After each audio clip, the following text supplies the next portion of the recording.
The moment I realized I was being stalked by a murderer, my whole world changed. I'd always been fascinated by true crime stories, and I had spent years researching and investigating some of the most infamous cases, but nothing could have prepared me for this. I started my own podcast, and it was like a dream come true. I got to dive deep into the darkest corners of human nature and share my findings with the world. But then, I stumbled upon a case that would change my life forever, a case that hit way too close to home. It was the story of a serial killer who had been active in my hometown, and I became obsessed with uncovering the truth, with finding out what drove him to commit such heinous crimes. I spent months investigating, interviewing witnesses, and analyzing evidence, and the more I learned, the more I realized that this killer was still out there, watching, waiting. And then, one day, I received a cryptic message from the killer himself. He was still alive, and he was willing to talk. I was both excited and terrified, but I knew I had to pursue the story, no matter how dangerous it got.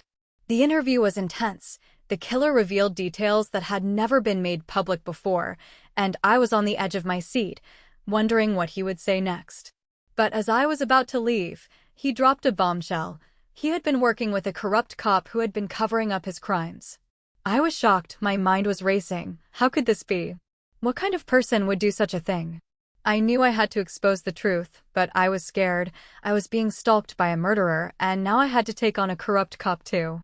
It wasn't easy. There were times when I thought about giving up, when I thought about just walking away, but I knew I couldn't. I had to see justice served. And then, the unthinkable happened.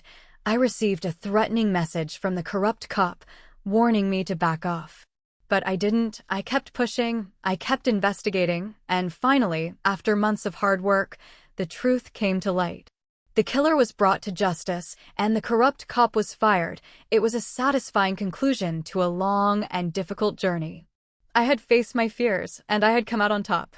But the experience had left me shaken. It had made me realize just how fragile life is, and how important it is to stand up for what's right, even when it's hard. Looking back, I'm proud of what I accomplished, but I'm also aware of the toll it took on my mental health, the lack of sleep, the constant fear, the feeling of being watched all the time. It's not something I would wish on my worst enemy, but it's something that I had to go through to get to where I am today.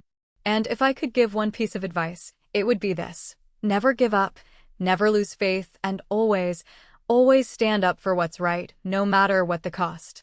So, to anyone who's going through a tough time, who's facing their own struggles, just know that you're not alone and that there's always hope, always a way forward. And to the killer and the corrupt cop, I hope you're both rotting in prison and that you'll never again be able to harm innocent people. Justice has been served, and I can finally move on with my life.